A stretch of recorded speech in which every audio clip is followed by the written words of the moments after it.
Bonjour, je suis Danilo et vous écoutez le Rendez-vous Marketing, un podcast produit par DHS Digital, une agence de publicité Facebook qui vous aide à accélérer la croissance de votre entreprise en ligne.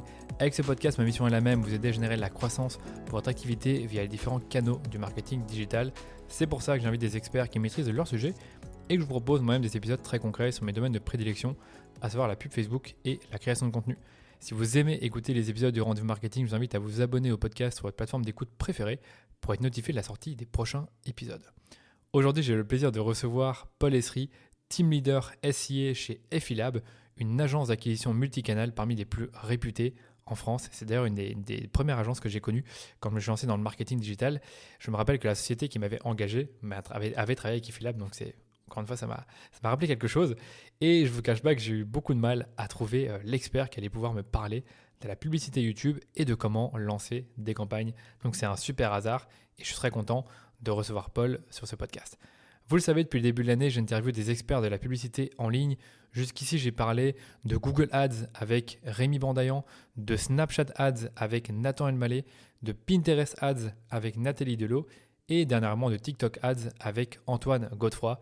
Et aujourd'hui, on va se consacrer à la dernière pièce du puzzle avec Paul Esri. On va parler YouTube Ads et ce fut l'un des épisodes que j'ai préféré enregistrer sur le multicanal, tout simplement parce que j'ai trouvé que les possibilités de ciblage sur YouTube étaient vraiment très poussées et finalement assez différentes de ce qu'on peut voir sur Facebook et les autres plateformes dont on a déjà parlé.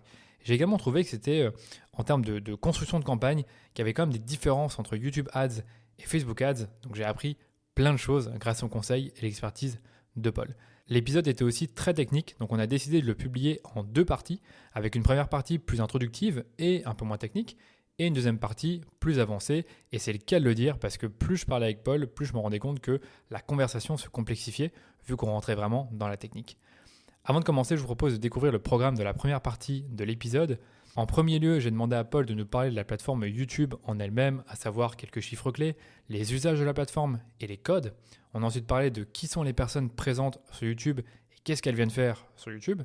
J'ai également posé une question qui me paraissait importante sur YouTube, c'est est-ce qu'on peut voir YouTube comme une plateforme de découverte ou finalement est-ce qu'elle permet de toucher l'utilisateur à toutes les phases du funnel, c'est-à-dire les phases où il se renseigne sur un produit et la fameuse phase où il se décide à acheter ce produit. Donc on voit vraiment avec Paul dans quelle phase YouTube a le plus d'impact.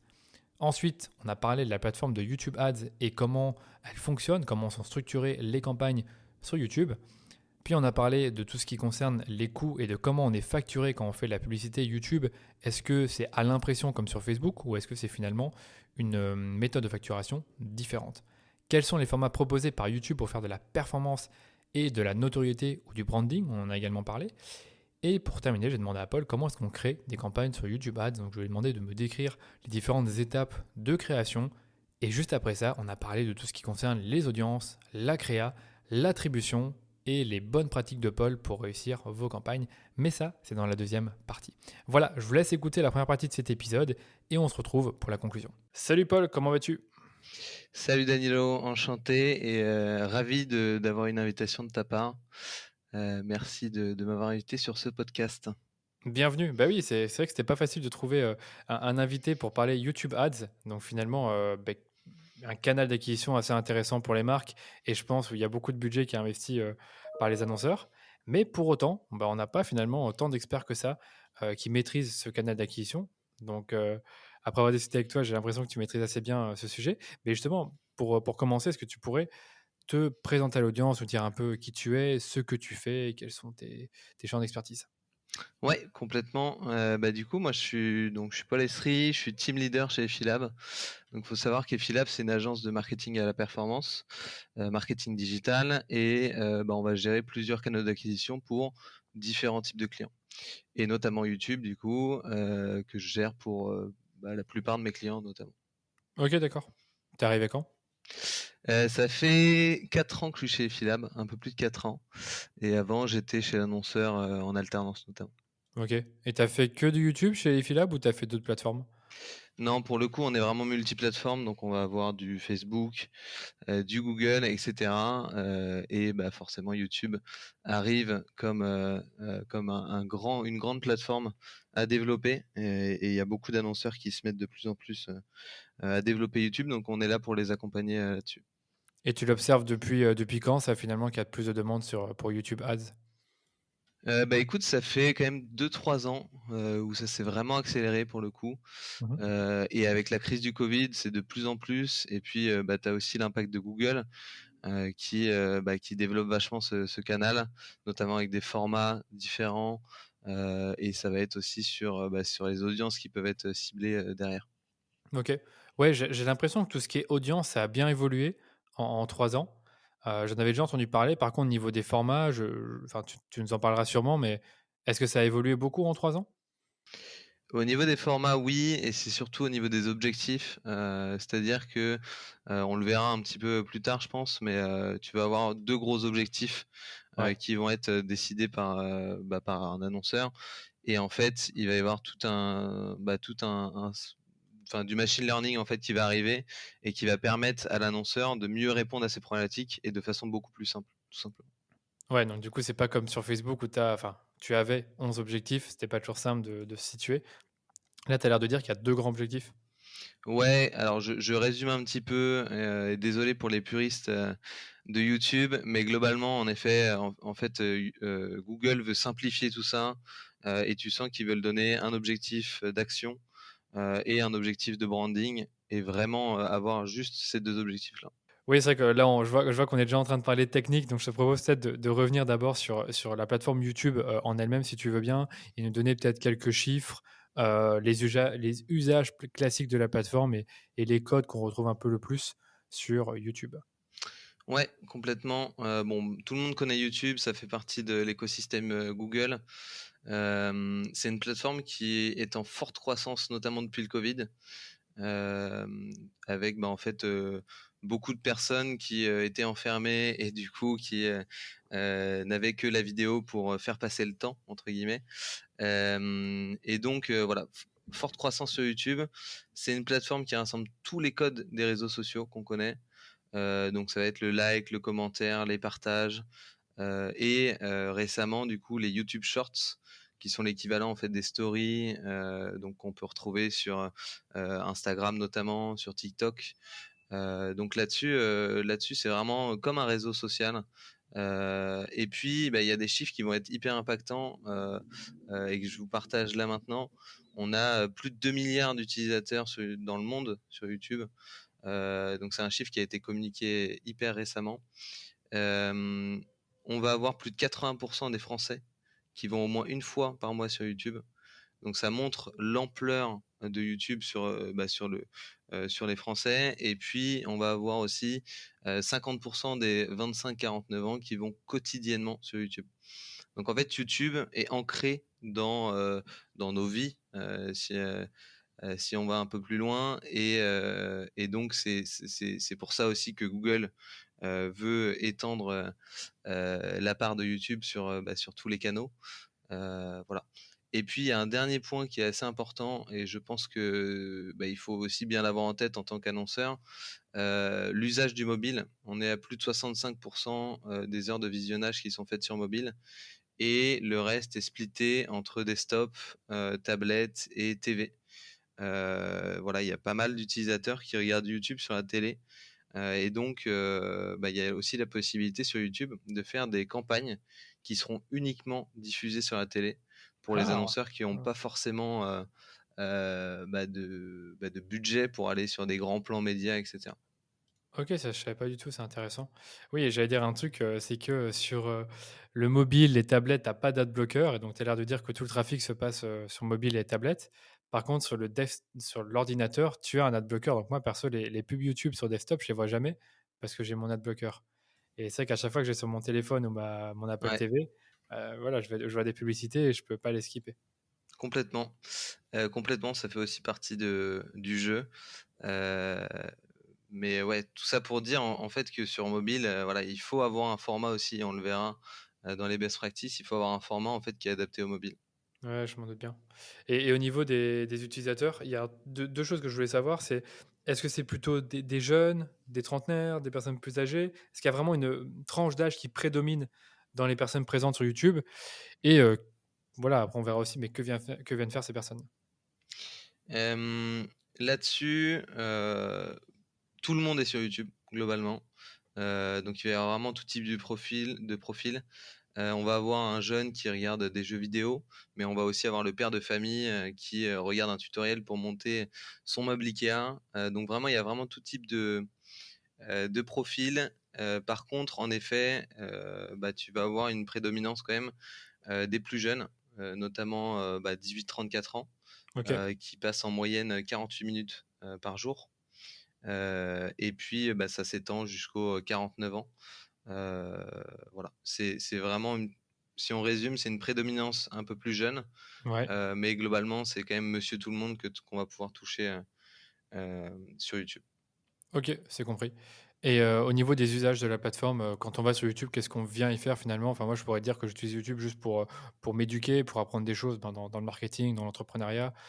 Je réfléchis à ce que je fais sur YouTube encore, mais ouais, c'est principalement ça. Je me divertis un peu, bien sûr, je regarde des interviews, mais globalement, c'est à but éducatif de mon côté. Mais je suis sûr que c'est pas le cas de tout le monde.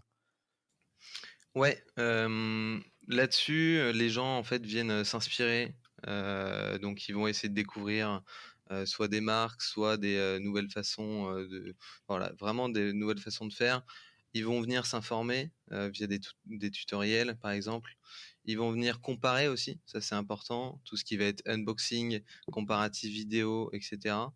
Donc globalement, ils font un peu tout et puis on en parlait juste avant le podcast, mais ils vont aussi s'informer sur, bah, l'actualité en fait, Mmh. notamment sur desktop, heu, où il y a en fait un fil d'actualité juste en dessous des recommandations, Ouais, et bon avec une actualité assez fournie en ce moment, c'est aussi ce qu'ils viennent faire sur YouTube. ouais. Donc on reste vraiment finalement sur une plateforme de divertissement, quoi. De divertissement en ligne où tu peux t'informer, tu peux t'éduquer, tu peux aller voir des tutoriels. Donc divertissement, apprentissage, on pourrait le mettre dans le divertissement en quelque sorte. Mmh, Donc clairement, tu es dans une logique de consommer du contenu. exactement, Mmh. exactement, mais sans que ce soit de la consommation, Oui. où on est un petit peu, En inerte devant l'écran. Voilà, oui. Heu, C'est tu as un objectif précis, c'est tu te dis: «Voilà, je vais, comme tu dis, je vais m'informer ou je vais, regarder un tutoriel sur comment, préparer, un guacamole avec de l'avocat». Exactement. Et voilà, tu as un but précis derrière, quoi. Ouais, je comprends tout à fait. Enfin, moi, je regarde pas 10 vidéos YouTube par jour, mais en effet, je j'en sélectionner quelques-unes et je vais les regarder et puis c'est tout, quoi. Ouais, C'est pas exactement. je vais pas Chacun son scroller indéfiniment. utilisation. Ouais. Chacun son utilisation, mais en effet, moi, je suis un gros consommateur de vidéos YouTube, donc OK. là-dessus, je rehausse la moyenne.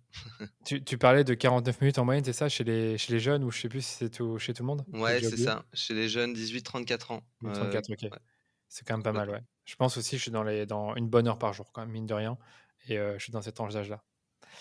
En ce qui concerne YouTube, est-ce qu'on peut dire que c'est une plateforme de découverte, pour les marques ou est-ce que pardon, pour les utilisateurs ou est-ce que finalement elle permet, ben, de toucher, l'utilisateur à toutes les phases du funnel? Ce que je veux dire par là, c'est que, est-ce qu'un utilisateur, il va juste pour découvrir des marques qu'il connaît pas encore ou est-ce qu'il y va aussi pour se renseigner sur une marque qu'il a découvert, sur Facebook et voir un peu si elle est crédible, voir, le fonctionnement du produit, voir des tutoriels, voir des avis par exemple. Est-ce que tu peux nous en dire plus sur le rôle de YouTube en tant que plateforme dans les phases du tunnel d'achat? Bah, alors, je pense qu'on l'a bien résumé, tout à l'heure, enfin, juste avant. En fait, c'est vraiment, ça va de la découverte, mais aussi à la comparaison. En fait, tu passes par toutes les étapes du funnel, si je réponds à ta question. OK. Et ça encore une fois, alors, j'aime bien les chiffres pour appuyer aussi, Ouais. mes dires. Heu, c'est des chiffres qui ont été donnés aussi par Google, Mmh. mais il y a environ 70 des utilisateurs qui, estiment, avoir découvert des marques sur YouTube. Donc ça, c'est pour 70. le step, ouais, Ouais. c'est pour le step découverte. Des notoriétés, ouais. Exactement, donc vraiment du haut de funnel.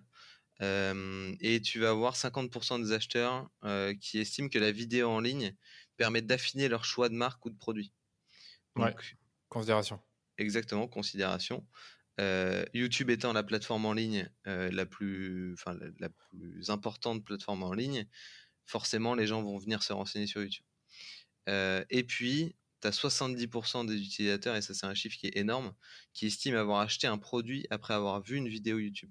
Ouais, d'accord, les fameuses vidéos, unboxing, tutoriel, Exactement. avis, c'est vrai que moi j'ai pas ce réflexe, tu sais, d'aller, avis sur le nouvel iPhone ou les nouveaux AirPods, mais c'est vrai que je pourrais le faire. Je pourrais le faire et puis après c'est vrai Complètement. que bon, j'avoue l'avoir finalement fait avec les histoires d'Apple. Quand ils sortent des nouveaux produits, j'aime bien aller voir un peu les reviews et tu as des dizaines d'influenceurs, j'ai l'impression qu'ils ont tous été payés par Apple pour, bah, nous dire que le produit est génial et puis après, voilà, expliquer qu'ils ont eu le produit en avant-première, qu'il est même pas encore dans les qu'il est même pas encore en vente, mais qu'eux, ils l'ont eu et du coup, ils vont pas Ouais, forcément nous le vendre à la fin, mais ils donnent comme envie de l'acheter, tu vois? complètement. Bah, c'est exactement ce step-là. Et tu t'es fait sûrement avoir aussi par des personnes sur YouTube du coup. Mais ouais, c'est vraiment YouTube, c'est full funnel. Tu vas de la notoriété, considération, jusqu'à la phase de conversion vraiment d'achat. Donc hyper important pour tous les annonceurs de savoir ça. Et puis je compléterai juste avec un petit point, c'est qu'il y a aussi du retargeting qui est possible. Donc en fait, aller toucher, à la phase, vraiment, après que les personnes aient visité son site, c'est Mmh. aussi possible sur YouTube. Ouais, bien sûr, ça c'est top et on en reparlera, d'office. Bah, je pense que c'est le moment parfait pour faire la transition vers la plateforme publicitaire de YouTube que sincèrement je connais pas très bien, même si, quand tu m'as envoyé ton webinaire, j'ai pu un peu, apprendre des choses sur cette plateforme et donc du coup, je la comprends un peu mieux. C'est peut-être pas le cas de l'audience pour l'instant, donc est-ce que tu peux nous présenter la plateforme publicitaire de YouTube, à la fois son fonctionnement, les coûts, la peut-être on ira sur la création de campagne, enfin un peu les tu sais les Mmh. comme dans Facebook, la structure des campagnes et puis on ira un peu plus dans le détail. Ouais, complètement. Hem, bon, il faut savoir déjà que YouTube, donc la partie création de campagne se fait dans la plateforme Google Ads. Donc ça, OK. c'est important quand même de le rappeler. Ne cherchez pas sur internet, la plateforme YouTube, pour créer vos annonces. Et puis le fonctionnement, je pense que tu l'as très bien dit, c'est assez similaire à Facebook, avec, heu, 3 étapes en fait, 3 niveaux. Mmh. Le niveau campagne, le niveau ad group et le niveau annonce. OK, ça Voilà, c'est classique très et donc classique. dans les campagnes, tu avais l'air de dire qu'il y avait 2 objectifs, c'est ça? Complètement. Il y a 2 objectifs. Alors, vraiment c'est enfin, je schématise un petit peu et je pense que, voilà, le but c'est aussi de Ou de de parler de ces 2 objectifs. Heu, L'objectif numéro un, c'est la notoriété, et donc ce sera plutôt via des campagnes de video reach campaigns. OK, Voilà, donc ils sont vraiment optimisés pour aller faire le maximum, de de vues. reach, de Ouais, vues, enfin, ouais. alors vraiment juste atteindre le maximum de personnes. De personnes, pardon, ouais, tu as raison, comme dans Exactement. Facebook, ouais. OK. Exactement, tout pareil. Et puis l'autre campagne, c'est des video action campaign, où là, on va plus être sur du bas de funnel, donc de l'achat, tout simplement, ou enfin, on verra quel KPI on peut regarder aussi. Mais voilà, il y a 2 gros types de campagnes, un notoriété avec, du reach, et l'autre, donc de l'action avec de l'achat. Est-ce qu'on pourra un peu plus tard dans le podcast parler justement des formats en détail pour le Video for Reach et le Video Action en termes de durée de vidéo, et même où est-ce qu'elles apparaissent finalement? Parce que je suppose qu'il y a des nuances là-dedans. Ouais, complètement. OK, top. Pour les ad groups, donc là, c'est par rapport au ciblage, donc soit, Mmh. via je pense des mots-clés ou soit des audiences, des intérêts, donc ça, on y reviendra aussi, à moins que tu veuilles ajouter quelque chose d'autre sur, comment fonctionnent les ad groups, peut-être avec le budget, les calendriers comme dans Facebook? Ouais, alors le budget, se fait au niveau de la campagne, pour le coup, OK. et ensuite en termes de calendrier, en fait, il y a pas mal de possibilités qui sont les mêmes, sur YouTube et sur Facebook, que ce soit, même des placements. En fait, on peut aussi, dire: «Je ne veux pas apparaître sur des placements, comment dire? Avec je sais pas, du gambling, par exemple, ou des choses comme ça». Mmh. Donc c'est possible sur YouTube. OK. Je pense qu'on reviendra peut-être plus en détail, mais si tu veux, je peux le faire, maintenant. Ouais, vas-y. Détailler un petit peu tous les niveaux.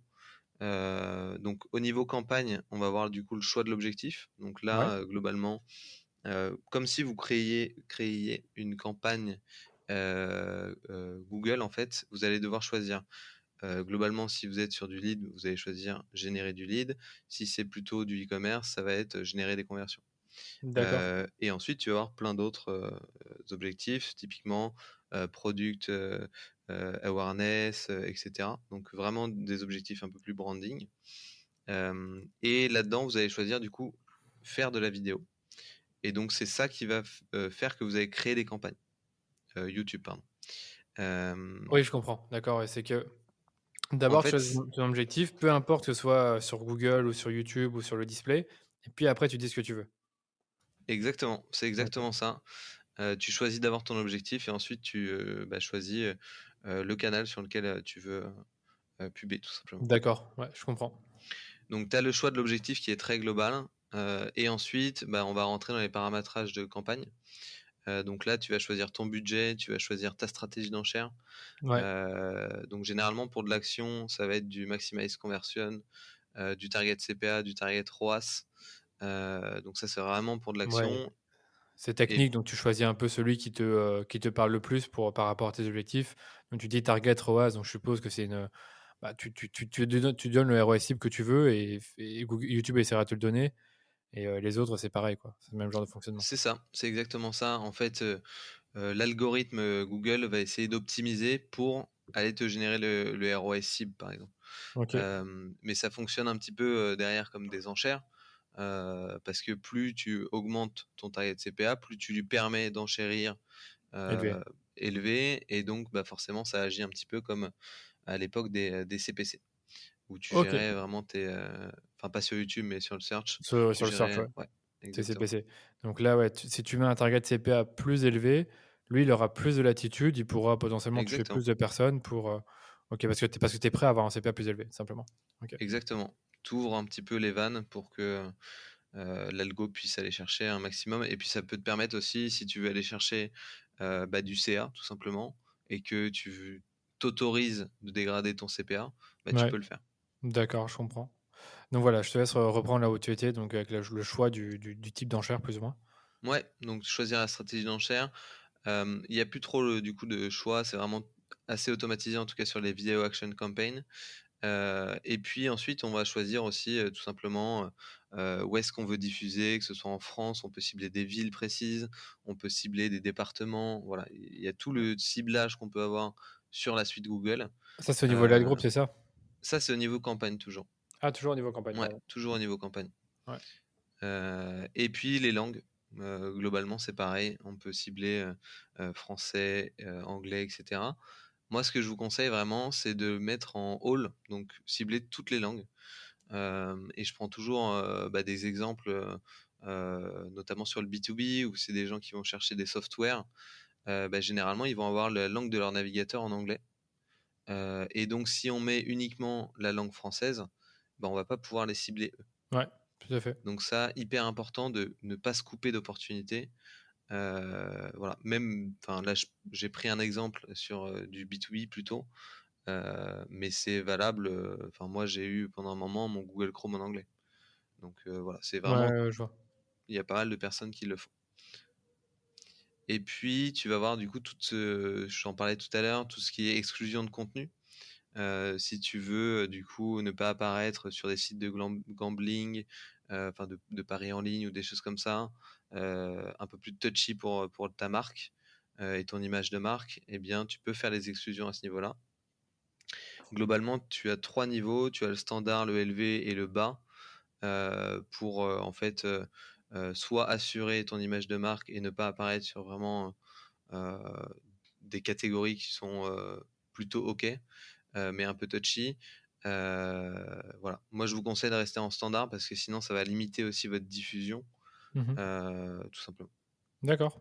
Et puis, tu as la partie extension aussi, que tu peux gérer au niveau de campagne, où tu vas ajouter toutes tes extensions, donc tes site links, et cetera. Ça, tu peux oui, c'est vrai que quand tu vois une pub YouTube, parfois, tu peux voir, d'autres liens ou je sais pas si tu peux voir un numéro de téléphone, mais Tu peux voir, des liens, des numéros de téléphone, je ne crois pas. J'avoue que mais c'est dans je le search pourrais alors qu'on peut vérifier. faire. Ouais, dans le search OK. complètement, ouais. Donc voilà, donc ça, c'était vraiment le niveau campagne. Ouais, c'est bien corsé. Heu, Il y a beaucoup ouais, d'infos, quoi. Ouais. il y a beaucoup, beaucoup de choses à renseigner et puis, bah, voilà. Mais globalement, c'est très simple. Ils ont épuré la plateforme, tout est bien fait. OK. Je suppose que la partie ad group sur les audiences et les mots-clés, on le verra plus en détail après ou est-ce que tu as déjà des choses précises à dire là-dessus? Ouais, non, du coup, au niveau ad group, c'est vraiment uniquement les audiences, Ouais, qu'on va gérer et puis après au niveau des annonces, c'est vraiment, juste ajouter son annonce et bah, définir, les, landing page, les CTA, les textes et cetera. OK. Bon, évidemment, une campagne peut, je suppose, avoir plusieurs ad group et plusieurs annonces dans plusieurs enfin, dans un ad group donc c'est Complètement, un classique. OK, ça va. complètement. C'est un peu comme ça, un peu comme sur, Facebook. Généralement, on divise, les ad groups par audience tout simplement pour tester les audiences. Ouais. Voilà. D'accord. Bon, bah, écoute, pour, les habitués du podcast qui ont écouté soit les épisodes sur Snapchat, Pinterest, TikTok, c'était exactement la même chose donc je pense que ça change pas par rapport à ce qu'on a déjà dit et par rapport à Facebook en plus. Par contre, niveau facturation, quand on fait de la pub YouTube, est-ce que ça fonctionne comme Facebook sur base d'une impression qui est facturée? Parce que Facebook facture à l'impression. Ou est-ce qu'il y a d'autres modes de facturation dans YouTube? Et là, je pense qu'il y a des choses intéressantes à dire. Ouais, complètement. Alors c'est facturé au coût par vue, généralement. Donc c'est-à-dire que vous allez payer pour une vue et une vue, c'est bien de le définir, c'est, soit quand on a fait une vue de 30 secondes, donc voilà, on a vu 30 secondes d'une vidéo, Ouais, soit quand on a vu la totalité de la vidéo, si c'est une vidéo de moins de 30 secondes. bien sûr, ouais, sinon ce serait trop facile. Ouais, exactement. Sinon, on ne paierait jamais. On ne paierait jamais, ouais, quand ils font 10 Exactement. secondes. Mais ce qu'il faut bien comprendre du coup, ce qu'il faut bien retirer de ça, c'est que si une personne visionne 29 secondes de la vidéo, vous n'allez pas payer, heu, du tout. Ouais, Voilà, c'est quand même la fou ça, diffusion. hein, parce que si la vidéo fait 45 secondes ou 35, bon voilà, c'est pas mal, quoi. Ouais, complètement et c'est d'ailleurs ce qu'on vous conseille, c'est de tourner autour des 30, 35, 40 secondes, Ouais, pour que la vidéo soit assez courte, mais que vous en fait, vous, utilisiez en fait tout le potentiel de cette facturation. c'est fou. Ça, j'avoue que ça m'a vraiment étonné quand j'ai lu ça. Ouais, et c'est un petit peu l'argument, qui est poussé aussi par Google.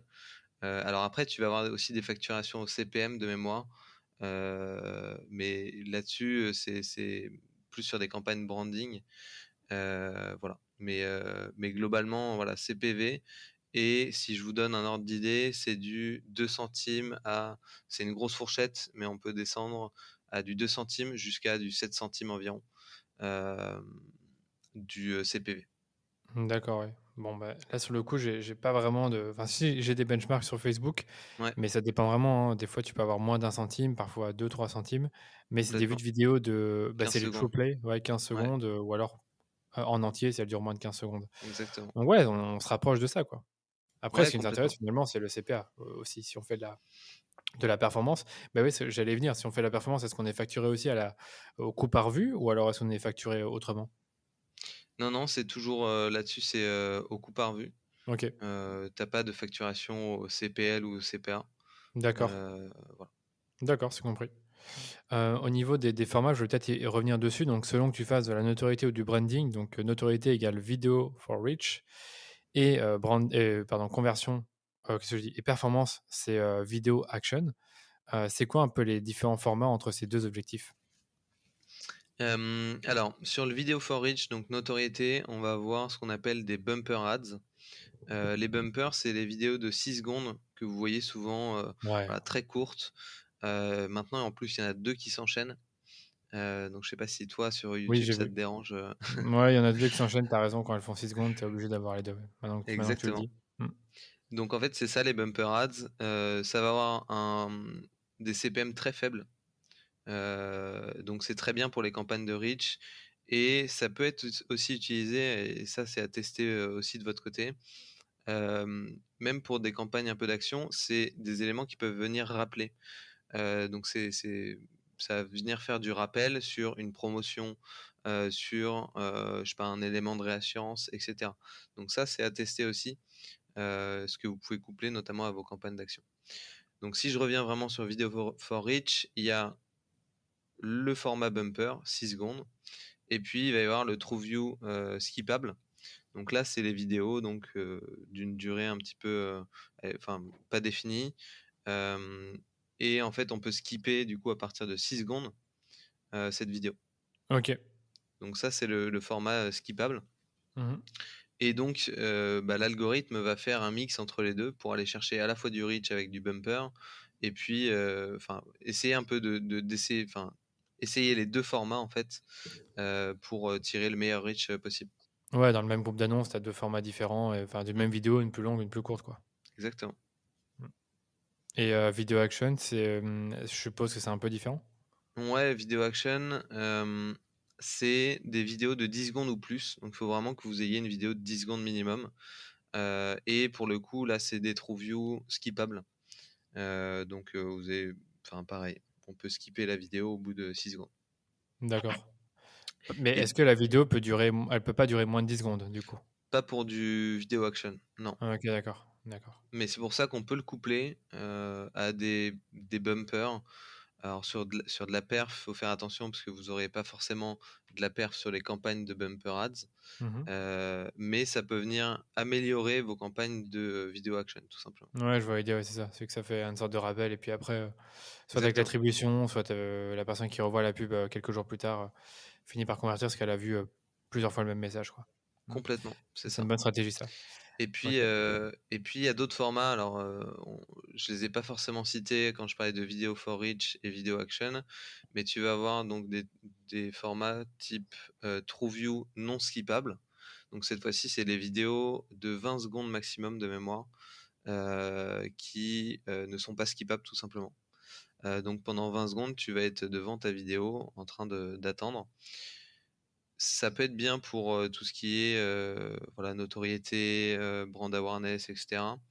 Par contre, il faut faire attention parce que l'utilisateur peut être un peu frustré, Ouais, d'attendre sa vidéo.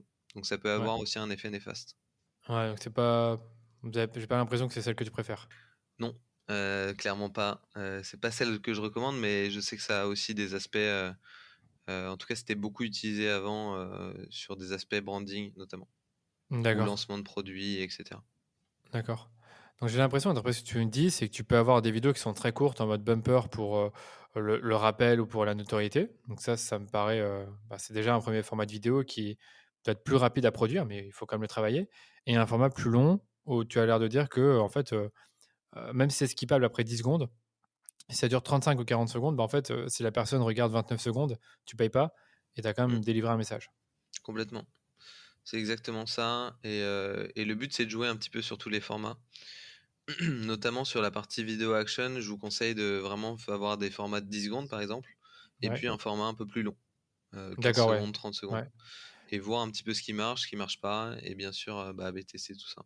Ouais, j'ai l'impression qu'il faut quand même beaucoup AB tester la durée de la vidéo, un tout petit peu le format, donc entre, que je dise pas de bêtises, le TrueView à 10 secondes, celui qui est, où tu peux pas skipper, tu as l'air de moins bien aimer, pour Ouais, voir ce qui fonctionne le mieux et en fait, là pareil, si la vidéo dure 20 secondes, si tu regardes 15, 18 secondes, ben, tu payes pas, mais si tu regardes 20 secondes, tu payes.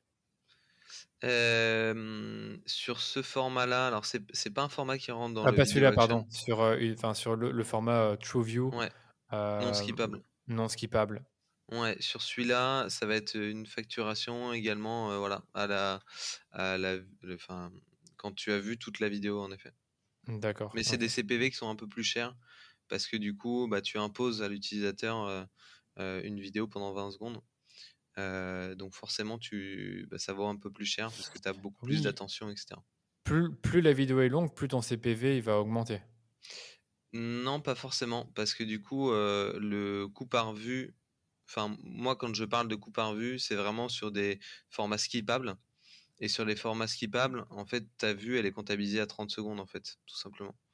OK. Hem Et sur des formats, non skippables, même si ta vidéo fait 20 secondes et donc elle est potentiellement moins, hem, elle est moins enfin, moins importante en longueur, c'est quand même un format qui est moins prisé et qui est pas forcément poussé par YouTube et qui du coup va être plus cher, OK. là-dessus. Ouais, c'est compris.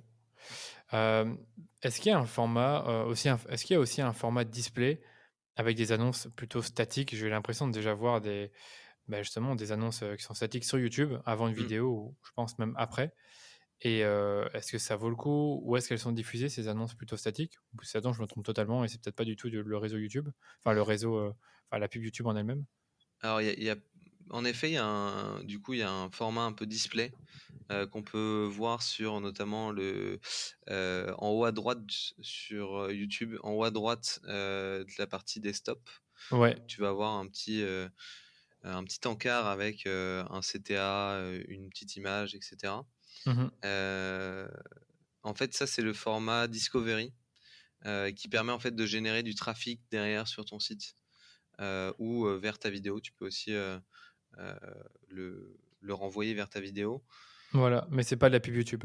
Parce que C c'est un autre format, Google? c'est un f Alors c'est historiquement, il y avait, la partie Discovery sur YouTube et en fait, ils l'ont sorti et maintenant ça s'appelle vraiment, heu, c'est un produit, Google qui s'appelle Discovery, ouais. Ouais, tu le mets où tu veux quoi, tu le mets sur YouTube, tu le mets, sur d'autres sites, display, Exactement, donc et tu OK, vas pouvoir donc, sur les emplacements il y a aussi Google Discover, OK, sur ouais, Chrome, et tu vas avoir Gmail aussi. OK et donc du coup quand ma question c'est plutôt quand un client vous demande de faire de la pub YouTube pour sa marque, est-ce que vous lui conseillez ce format-là, en plus des vidéos ou c'est pas forcément un truc que vous mettez en place? Alors, tout dépend, voilà, du budget aussi, parce que c'est des campagnes qui sont un peu plus haut de funnel, et qui vont permettre d'améliorer, les performances de YouTube, mais il faut quand même mettre un budget assez conséquent. Ouais, OK. Voilà, donc c'est un peu plus haut de funnel, et donc si vous avez un budget, plus limité, en fait, on va dire, gardez-le pour YouTube. Si vous avez, une petite, une petite queue de budget, allez-y et essayez de coupler justement le discovery avec YouTube. Voilà, il y a pas mal d'infos là-dessus, qui sont communiquées par Google directement et qui mettent en avant le fait que Discovery et YouTube, ça fonctionne très bien. OK. J'ai pas préparé ça dans les questions par rapport au budget, mais est-ce que tu as des recommandations sur le budget? Est-ce que forcément un annonceur qui a, je sais pas, 1 000 € par mois, il va pas avoir de résultat? Ou est-ce qu'avec ces 1 000 € par mois, il peut quand même faire des belles choses sur YouTube? Ou autrement, est-ce qu'il a besoin de mettre plus de budget? Alors, il n'y a pas vraiment de budget, c'est ça qui est bien sur YouTube. Forcément, plus on a de budget, mieux c'est, parce que, tout est basé aussi heu, sur, le machine learning. Donc, il n'y a pas vraiment de budget. Tout ce que je peux vous conseiller, c'est que, heu, il faut toujours avoir en termes de budget, hem, par jour, en tout cas quotidiennement, 5 à 10 fois son CPA cible. OK, d'accord, ça c'est intéressant parce que sur Facebook, justement, j'en parlais, tu peux très bien avoir, 2 à 3 fois ton CPA cible, ouais, comme budget et tu peux quand même avoir des perfs. On l'a pour un client qui a des CPA très élevés, il a pas, 300 € par jour, quoi. Ouais. Donc ouais. Après, honnêtement, tout dépend, et si vous avez un peu moins de budget, faites peut-être plus l'effort sur la créa pour avoir une créa hyper qualitative, et avec toutes les best practices, et comme ça, vous aurez beaucoup plus de résultats, et puis, en fait, après, il faut scaler. Donc tout simplement, dès que vous avez des résultats, investir un petit peu plus sur YouTube, et du coup aller chercher, de plus en plus de perfs. Ouais, d'accord. Mais j'allais dire aussi, c'est vrai que si tu as un annonceur qui a une enveloppe budgétaire de 10 000 € par mois, toi, tu lui conseillerais de mettre combien dans la créa, dans ces 10 000 €? S'il devait, faire une répartition de son budget entre médias et créa? Alors, ce qu'on dit généralement, c'est, 10 à 20, parce que, et on je j'ai une petite statistique, sous les yeux qui prouve que la créa est vraiment importante.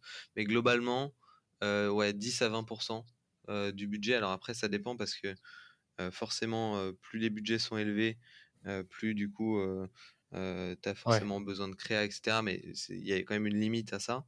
Mais, je dirais que, ouais, pour un investissement de 10 000 €, mettre, 1 000 à 2 000 € dans de la créa, c'est important. C'est important, ouais, c'est ça. Vaut mieux, mettre un peu moins dans le média et plus dans la créa Exactement, ouais, que essayer de s'économiser là-dessus. complètement. Mmh. Et OK. et si je peux du coup te citer la petite statistique qui est Ah assez oui, pardon. intéressante. Ouais, vas-y. Pas de souci, t'inquiète. L'étude du coup, c'est une étude qui a été réalisée, sur plus de 500 campagnes sur, toutes les plateformes, pas uniquement YouTube. et qui dit que du coup 49% donc la créa contribue à 49% du CA généré. Ah, c'est énorme. Donc c'est énorme. C'est Ouais. vraiment globalement c'est la moitié est générée par la créa. Et ensuite vient le média, donc la plateforme sur laquelle on diffuse, Ouais. et ensuite la marque. Ok. Ouais, Voilà, c'est clair environ que 35 et 15%. 35 et 15%. Ouais, j'ai quand même l'impression que sur Facebook, ça pourrait être des stats assez similaires, même s'ils n'ont pas donné un chiffre comme ça. Ils ont plutôt dit, voilà, votre ROS peut varier jusqu'à 1100% entre une bonne créa et une mauvaise créa pour une même Ouais. audience, une même campagne. Donc c'était quand même pas mal de faire un ratio de 11 là-dessus. Et ça m'avait marqué comme chiffre, Ouais. et j'ai dû répéter plusieurs fois. C'est terminé pour la première partie de cet épisode consacré aux YouTube Ads. Lundi prochain, je vous retrouve pour la seconde partie dans laquelle on va parler des audiences, des créas, de l'attribution sur YouTube et des bonnes pratiques de Paul pour réussir vos campagnes sur YouTube Ads. Pour être prévenu de la sortie de l'épisode, n'oubliez pas de vous abonner au podcast. Et si vous avez kiffé cet épisode, vous savez ce qu'il vous reste à faire. Parlez-en autour de vous et laissez-nous une note 5 étoiles sur Apple Podcast ou sur Spotify. Ça vous prendra même pas 2 minutes et nous, ça nous permet de faire grandir la communauté autour du podcast. Allez, je vous dis à très vite pour un nouvel épisode du Rendez-vous Marketing.